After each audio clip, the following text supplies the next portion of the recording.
వచ్చిందంటే చాలు అందరూ మాంసాహారం వైపు పరుగులు తీస్తూ ఉంటారు. కానీ ఆ గ్రామంలో ఆదివారం ఎలాంటి మాంసాహారం తీసుకోరు.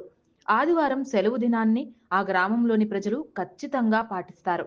అంతేకాదు, గ్రామంలో ఎవరైనా మరణిస్తే ఆదివారం రోజున దహన సంస్కారాలు కూడా పాటించరు. ఒక్క ఆదివారం మాత్రమే కాదు, మిగిలిన 6 రోజులు కూడా మాంసాహారం ఆ గ్రామంలో దొరకదు. ఎవరికైనా మాంసాహారం కావాలంటే ఆ గ్రామం నుంచి 6 కిలోమీటర్లు వెళ్లి తీసుకోవాలి.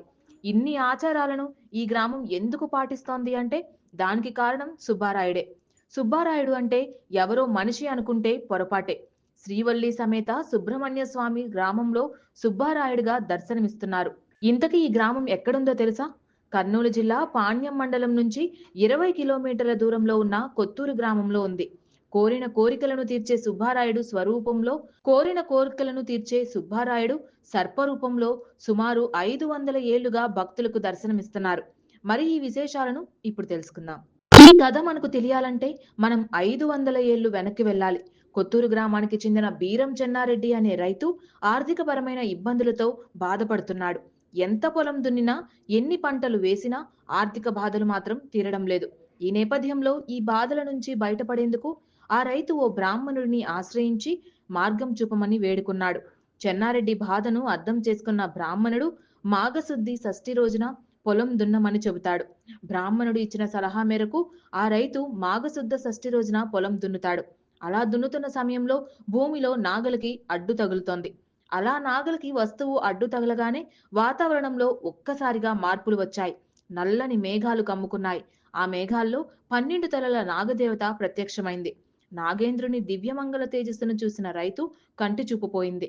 ఆ సమయంలో అక్కడికి వచ్చిన వారు నాగలిని వెనక్కి లాగి ఆ ప్రదేశంలో తవ్వగా 12 శిరస్సులతో కూడిన నాగేంద్రుని విగ్రహం బయటపడింది. ఆ సమయంలోనే ఓ బాలుడు ప్రత్యక్షమై, నేను సుబ్బారాయుడిని, 3 రోజుల పాటు నాకు క్షీరాభిషేకం చేయాలని, అప్పుడే చెన్నారెడ్డికి కళ్ళు వస్తాయని చెబుతాడు. బాలుడు చెప్పిన విధంగా సుబ్బారాయుడికి 3 రోజుల పాటు పాలాభిషేకం చేస్తారు. అలా 3 రోజుల పాటు పాలాభిషేకం చేయగా చెన్నారెడ్డికి దృష్టి వస్తోంది.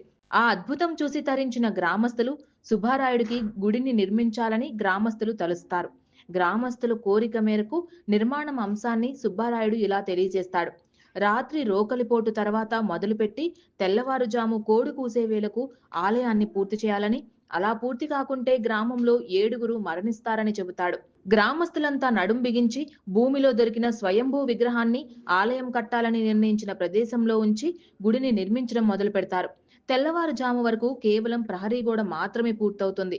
పైకప్పు లేకుండానే ఆలయంలో స్వామివారి స్థాపన జరిగింది. అప్పట్నుంచి నేటి వరకు అంటే సుమారు 500 ఏళ్లుగా ఆలయం పైకప్పు లేకుండానే స్వామివారు పూజలు అందుకుంటున్నారు. చుట్టుపక్కల వారికి కొత్తూరు అనే కంటే సుబ్బారాయుడు కొత్తూరు అంటేనే బాగా తెలుస్తోంది. Please subscribe to the channel and download the Politicos app from the links in the description.